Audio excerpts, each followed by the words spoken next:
You've got this brilliant idea, right? But when you're in that meeting, you just struggle to get it across. You are definitely not alone. So today, we're going to build the ultimate blueprint, a guide to turn your good ideas into genuinely great presentations. The kind that don't just share info, but actually drive decisions and get real results. Let's dive in. Okay, before we get into it, let's have a little group therapy session, shall we? Just take a look at this slide, and I want you to nod along if you've been there. We've all sat through some truly terrible presentations.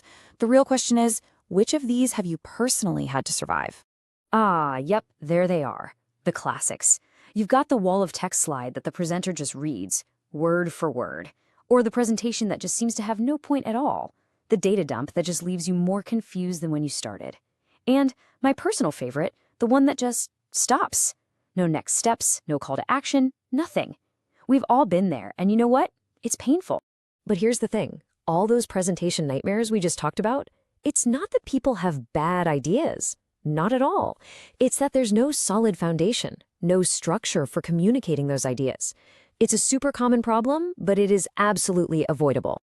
I want you to think about it like building a house. You wouldn't just show up with a pile of lumber and start nailing boards together, right? No way. You need a blueprint. You need a solid foundation. Well, for presentations, that foundation is built on 5 core principles. So let's pour that foundation. We're going to cover 5 principles that are, and I mean this, complete non-negotiables. If you can get these right, I promise you, you're already 80% of the way to a knockout presentation. First up, clarity. I mean, can your audience actually follow your train of thought? Is it logical? Second, engagement. Are you really connecting with them, or are you just talking at them? Third, and this one is so important, relevance. Have you actually thought about who's in the room and what they care about? Fourth, visual impact. Your slides should be a billboard, not a textbook. And finally, actionability.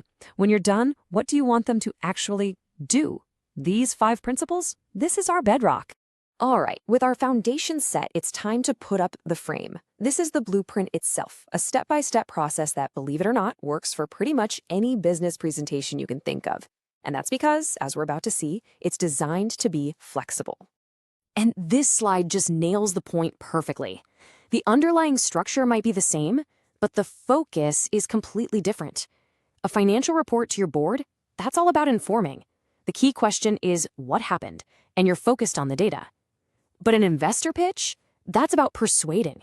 The key question there is, what's the opportunity? And you're telling a compelling story. See? The blueprint adapts to your goal and your audience. Okay, here it is, the core of the blueprint. And just look at the flow here. It tells a story. You start by setting the stage with your title and intro. Then you give them a map of the journey with the agenda. From there, you move from just information to real insight. You don't just dump content, you provide analysis. You explain what it all means. This is the step most people skip, and it's critical. That analysis then logically leads to your recommendations, the clear path forward. You wrap it all up with a tight conclusion, and then you open the floor. This isn't just a list of steps. It's a narrative that guides your audience from confusion to clarity. Now, having a great blueprint is one thing, but it's the performance, the execution that actually builds the house. So let's shift gears from planning to practice and talk about the simple do's and don'ts that make all the difference when you're actually up there. Okay, let's start with the do's. All of this begins before you even open up PowerPoint. You have to define your purpose and know your audience. From there, focus on telling stories to make your points stick. And when it's showtime, speak with confidence. You're the expert in that room. And finally, a pro move, anticipate the questions. Being ready for the Q&A shows you've really thought things through. And on the flip side, the don'ts. Do these look familiar? They should. They're basically the list of presentation nightmares from the beginning. So, don't cram your slides with text. Don't ignore what your audience actually needs to hear. Don't be boring. Respect their time. And for the love of all that is good, always, always end with a clear, actionable next step. Now, I know what you might be thinking.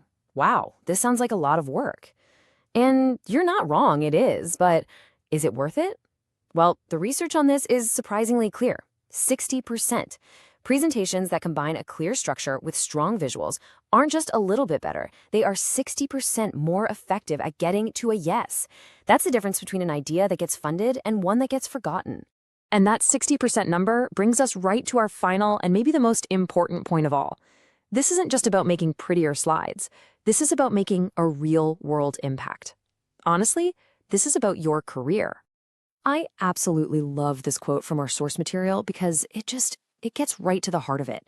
A presentation isn't just a status update. It's a tool to shape how people think, to push decisions forward, and to create brand new opportunities for you and for your team. Because when you get this right, things just start to happen. Decisions get made way faster because the path forward is obvious. Stakeholders get on board because they understand the vision. Your own professional reputation starts to grow. And your team, they feel aligned, motivated, and ready to go. This is the real prize. So let's just end with this thought. The next time you're asked to present, don't think of it as just making a deck of slides. Think of it as drafting a blueprint. Think of it as a powerful tool you have in your hands. The only question left is, what are you going to build with it?